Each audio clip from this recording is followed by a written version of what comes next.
Alors, veste polaire chauffante. Alors déjà, sans utiliser le système chauffant, c'est déjà une veste qui est épaisse. C'est une polaire très très épaisse. Alors, ensuite, on a le système de chauffage. Alors, on a deux zones différenciées. Il y a la zone arrière avec 3 patchs et la zone avant avec 2 patchs chauffants. Alors, les patchs sont situés au niveau du cou, au niveau des reins pour l'arrière. Et pour l'avant, c'est un peu sous la poitrine ou au-dessus des poches. Voilà, c'est placé à peu près ici. Alors, on a donc, bon, comme ça se fait toujours avec ces vestes-là, il y a trois réglages possibles. On a le réglage vert, c'est le plus faible. On a le rouge, c'est le plus chaud. Et on a le bleu, c'est le chauffage intermédiaire. Alors, les deux zones sont indépendantes, donc on peut en éteindre une et en allumer une autre, etc., etc.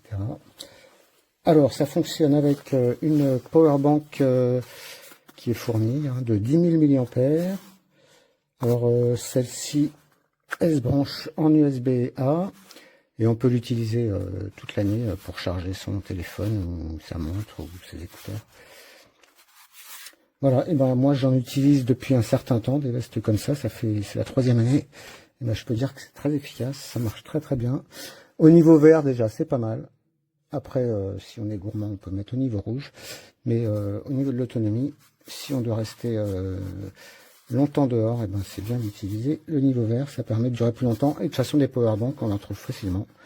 Voilà, ça vaut le prix d'une powerbank classique. Hein. D'ailleurs, c'est des powerbanks qui peuvent être utilisées pour tout, celle-là. Alors, au niveau de la taille, j'ai pris du S. Et ben, ça correspond à du S, c'est parfait. C'est parfait. Voilà, le col est bien fermé, le col est bien remontant. Et puis donc les poches sont zippées. Par contre, il n'y a aucun moyen de le serrer au niveau du bas. C'est pas comme les blousons. Mais bon, c'est une polaire. Hein. Bah voilà, je crois qu'on a tout dit. Hein. Voilà.